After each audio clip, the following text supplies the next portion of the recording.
ನಾನು central BJP ಲೀಡರ್ಶಿಪ್ಗೆ ಒಂದು question ಕೇಳ್ತೀನಿ. ಒಬ್ಬ ಅಹಿಂದ ನಾಯಕ ಯಶಸ್ವಿ ಮುಖ್ಯಮಂತ್ರಿ ಆಗೋದು ನಿಮಗೆ ಇಷ್ಟ ಇಲ್ವಾ? ಒಬ್ಬೊಬ್ಬರಿಗೆ ಒಂದೊಂದರ ಪಾರ್ಶಾಲಿಟಿನಾ?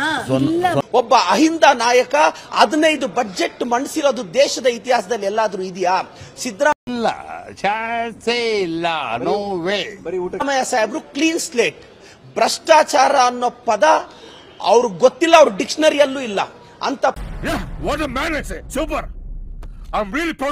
ಪ್ರಾಮಾಣಿಕ ವ್ಯಕ್ತಿಯ ಹೆಸರಿಗೆ ಕಳಂಕ ತರಬೇಕು ಅಂತ ಬಿಜೆಪಿಯವರು ಟ್ರೈ ಮಾಡ್ತಿದ್ದಾರೆ.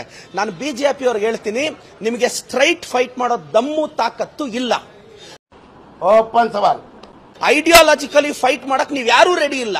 ವೈಯಕ್ತಿಕ ತೇಜೋವಧೆಗೆ ಇಳಿತೀರಾ, ಈ ತರ ಹೆಸರಿಗೆ ಕಳಂಕ ತರಕ್ ಪ್ರಯತ್ನ ಪಡ್ತೀರಾ.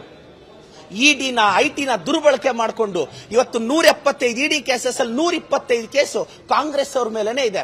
ಐ ವಾಂಟ್ ಟು ದೇವ್ರು ನಿಂಗೆ ಒಳ್ಳೇದು ಮಾಡ್ತದ. challenge the central leadership of the BJP. You people don't have a guts to touch the even single hair of the honorable CM Siddaramaiah ji. ನಮ್ಮ ರಾಜ್ಯದ ಮುಖ್ಯಮಂತ್ರಿಗಳ ಸಿದ್ದರಾಮಯ್ಯ ಅವರು ಒಂದು ಕೂದಲ್ನ ಟಚ್ ಮಾಡೋ ತಾಕತ್ ಕೂಡ ಸೆಂಟ್ರಲ್ ಬಿಜೆಪಿ ಅವ್ರಿಗಿಲ್ಲ.